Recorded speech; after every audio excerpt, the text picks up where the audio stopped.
بسم الله الرحمن الرحيم. Assalamu alaikum wa rahmatullahi wa barakatuh. How are you, my students? I hope that you're happy and healthy and ready for today's lesson, which is the reading lesson of Unit 4, TV Around the World. And remember this theme, this unit's main theme is TV. From the title itself, TV Around the World. So obviously we'll be reading today about TVs. But before we do that, let's revise what we previously took in the vocabulary lesson. These are some words that we learned the definition for. Of course, these words we'll be finding today in the article. The word evolution, meaning the gradual change and development of an idea. The word distinct, meaning clearly different. The word prototype, a model used to test a new machine, a car, etc. The word transmit, to send. The word patent, obtain the right to make or sell new invention, to have the right. Milestone, a very important event.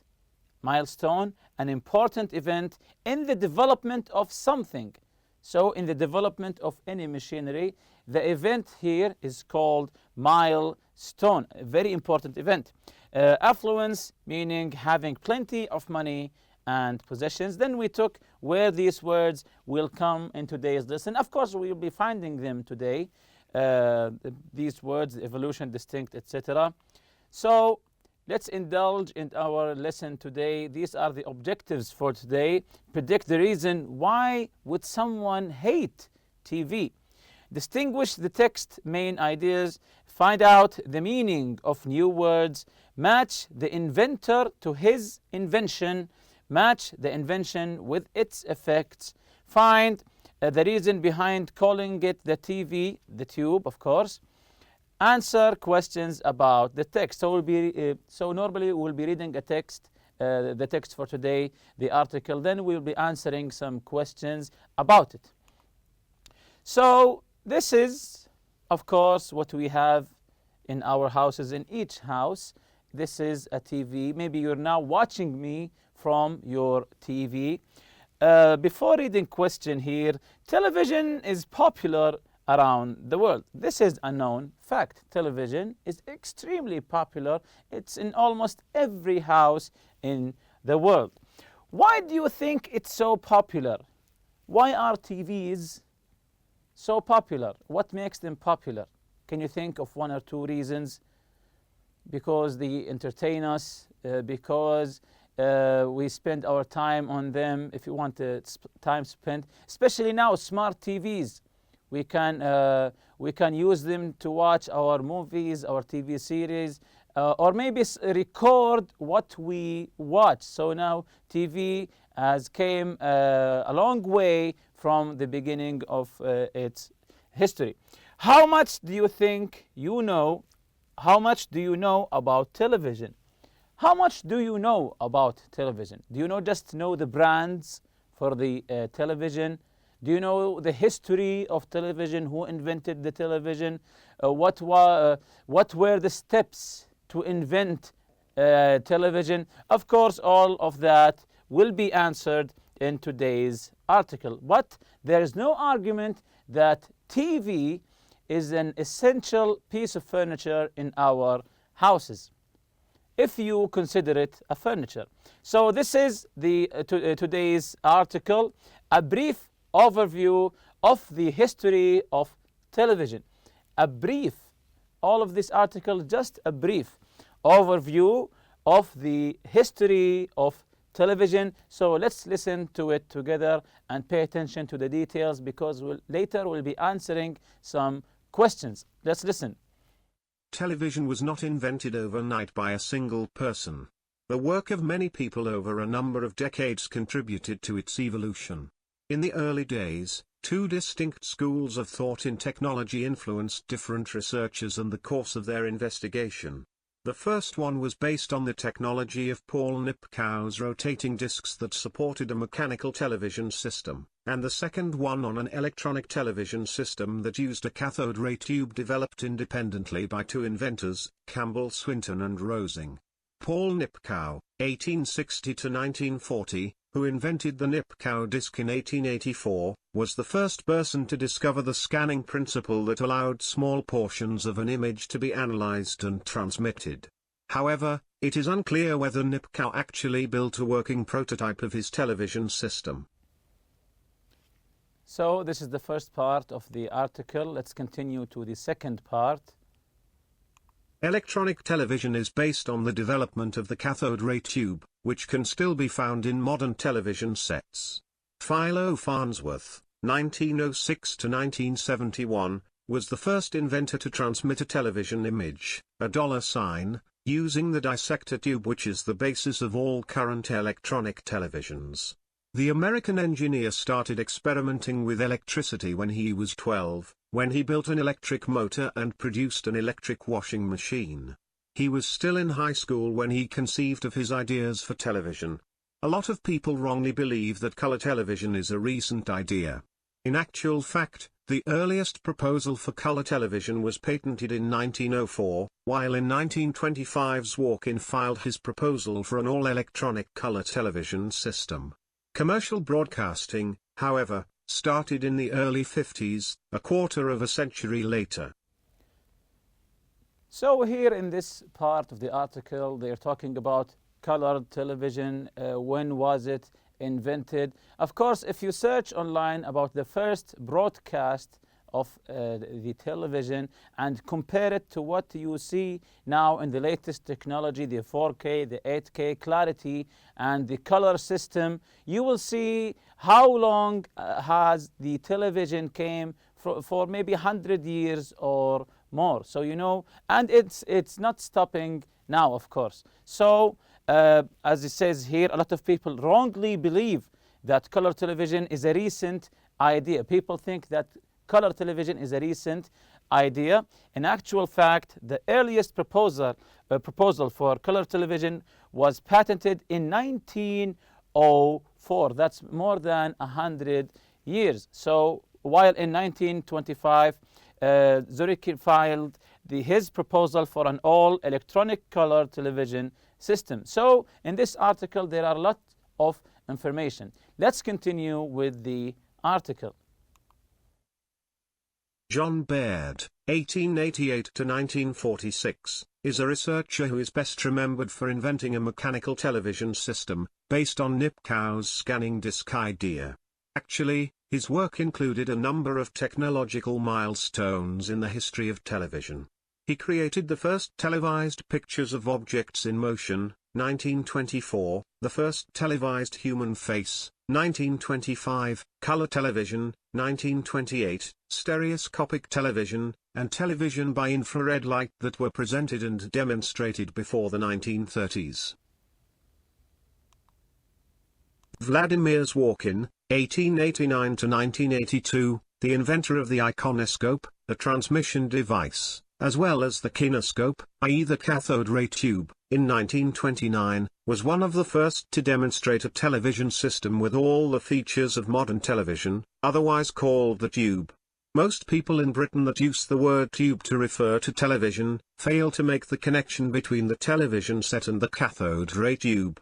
Nor do people stop and think about the meaning of the word television, which refers to the transmission of images over a distance.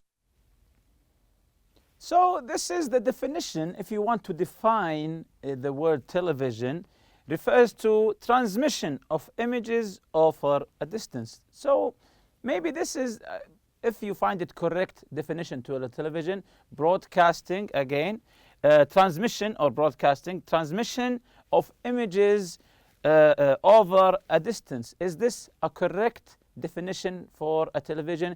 Can you define the word television? What is a television? If you go back in time before the invention of the television and you want to explain what a television is to the people, how would you define it? How would you explain it? How do you think the people received the idea of the television? Maybe it's a box where I see some people inside the box. So it's a revolution that was at that time. Continuing with the article here. In 1929, Zworykin became the Director of Electronic Research at Radio Corporation of America, RCA, and was later promoted to Vice President in 1947. Zworykin invented many devices including the scintillation counter, a device for measuring radioactivity. He held more than 80 patents and received numerous awards for his work. Louis W. Parker patented the intercarrier sound system in 1948, which is now used in all television receivers in the world. Without it, televisions would probably have been too costly for most people. The plasma display monitor was invented in July 1964 by Professors Bitzer and Slottow and their graduate student Robert Wilson. However, successful plasma television only became feasible later, after the development of digital and other technologies. A factor that delayed the commercial development of plasma display was connected with LCD or liquid crystal displays, which made flat-screen television possible. This minimized one of the advantages of plasma television in terms of a flat screen with an improved image. So it has taken a lot longer for plasma display to become more widely acceptable and accessible. Until recently, a plasma television screen was regarded, to some extent, as a symbol of affluence or status along with other possessions. Now a new development is affecting communication and media further, namely that of web or internet television. When internet access is available along with adequate hardware, more and more viewers appear to be switching over to their laptops or desktops to watch films and other programs. Television sets are connected, allowing access to digital channels. The key word seems to be access. It is quick access and options that determine the popularity and, consequently, the commercial success of a medium. Television has so far been fairly well established. It remains to be seen how digital technology will affect its evolution in the future. So in this part of the article, he's talking about the LCD and the plasma TV and how are they previous times signals or indicate that a person is rich and wealthy, or says here a symbol of affluence. And in the second part, it talks about how now televisions are connected to the internet. So it's like a laptop now. You can open websites, you can open the video you're watching now through media channels over the television.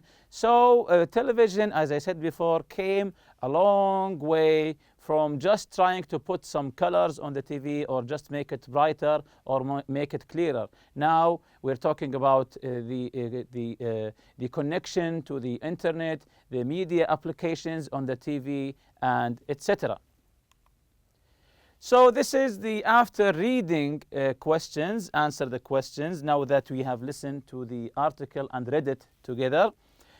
Explain what the two main schools of thought were in the early days. Again, explain what the two schools of thought were in the early days. There are two schools of thought, if you remember. Explain them. Explain again what the two main schools of thought were in the early days. Okay, let's check the answer if you're right or wrong. The two main schools of thought were Paul Nipkow's rotating discs and a cathode ray tube, developed independently by Campbell, Swinton, and Rosing. Again, the two main schools of thought were the first one, Paul Nipkow's rotating disc, and cathode ray tube, developed independendly by Campbell, Swinton, and Rosing. The second question here, how did Philo Farnsworth transmit an image? What did he use? How did Farnsworth transmit an image? This was, of course, revolutionary at that time to transmit or to send an image. What did he use? You can go back to the article and find the answer. Okay, let's see the answer together now. He transmitted a $sign. He used a dissector tube. He transmitted a dollar sign. If you know a dollar sign, the S with the two lines in the middle of it. He used a dissector tube. How old is the concept of color TV? If you remember the debate, the wrong accusations. How old is the concept, the idea, the concept of color TV? Okay, let's see the answer together now. The earliest proposal for color television was patented in 1904. Again, the earliest proposal for color television was patented in 1904. Of course, people assume wrongly that the color TV was a recent idea, but now we know it is more than 100 years old. Why is television called the tube by some people? Why is television called the tube by some people? This was discussed in the late paragraphs of the article. Okay, let's check the answer together. Because people fail to make the connection between the television set and the cathode ray tube. Again, because the people fail to make the connection between the television set and the cathode ray tube. Number 5. How did Parker's system affect developments? How did Parker's system affect development? You can get back to the article. It's a long article, so try to find the answer. Okay. He made television cost effective. So he focused on the cost. He made television's cost effective. So this is the number 6 part of the after reading. I did the first 2. You can continue the rest. Read the text again. Find each inventor's name, the name of his invention, the approximate year. Write the information in the chart along with the effect that each invention had on the evolution of television. So we have a chart here. We have 4 columns: year, inventor, invention, the effects of his invention. So I did the first 2 for you, so you can continue answering this question by yourself. The first one, the year is 1884. The inventor is Paul Nipkow. His invention is the Nipkow disc. The effect, it allowed small portions of an image to be analyzed and transmitted. So now you know that the invention of TV didn't come at once. It was step by step. It took it time. The second one, we have 3 years, 1924, 25, and 28, by John Baird. He invented a mechanical television system based on Nipkow's scanning idea. It led to him creating the first televised pictures of objects into motion, the first televised human face color television. So I did the first 2. You can continue the rest by yourself. One common way of organizing an article is to present several main ideas, each in its own paragraph. So this is a new method of reading. You can put ideas into paragraphs. Again, one common way of organizing an article is to present several main ideas, each in its own paragraphs. A paragraph often, but not always, remember, begins by stating the main idea, then supports the idea with examples. A paragraph usually, not always, usually begins with the main idea, and then the rest of the sentences will support this idea. Read paragraphs 4, 5, 6, and 7 of the article again, then underline the sentences in each paragraph that expresses the main idea. We'll be reading these paragraphs and see which one expresses the main idea, then compare their underlined sentences with a partner. So this is paragraph 4. This is paragraph 4. Can you tell where is the main idea sentence? It doesn't have to be the first sentence, of course. Can you tell where's the main idea here? Let's see it together. It's this. Phil Farnsworth, 1906 to 1971, was the first inventor to transmit a television image $sign using the dissector tube, which is the basis of all current electronic television, which is the basis. We can call him the father of television. So this is the main idea of the whole paragraph. What about paragraph 5 here? Where is the main idea here? Paragraph 5. Yes, in actual fact, the earliest proposal for color television was patented in 1904. This is the main idea here. In actual fact, the earliest proposal for color television was patented in 1904. And here in paragraph 6, where is the main idea here? Okay, let's check together. It's the first sentence here. John Bird is a researcher who is best remembered for inventing a mechanical television system based on Nipkow's scanning idea. And the whole sentences here are supporting this idea. What about paragraph number 7? Also, it's the first sentence. Vladimir Zurkin is the first inventor of the iconoscope, a transmission device, as well as the kinescope. Again, it's the first sentence here. Vladimir Zurkin, he's the inventor of the iconoscope, a transmission device, as well as the kinescope. And with that, we reach to the end of this lesson. See you next lesson, inshallah. Subhanakallahumma bihamdik. Ashhadu an la ilaha illa anta astaghfiruka wa atubu ilayk. Assalamu alaikum.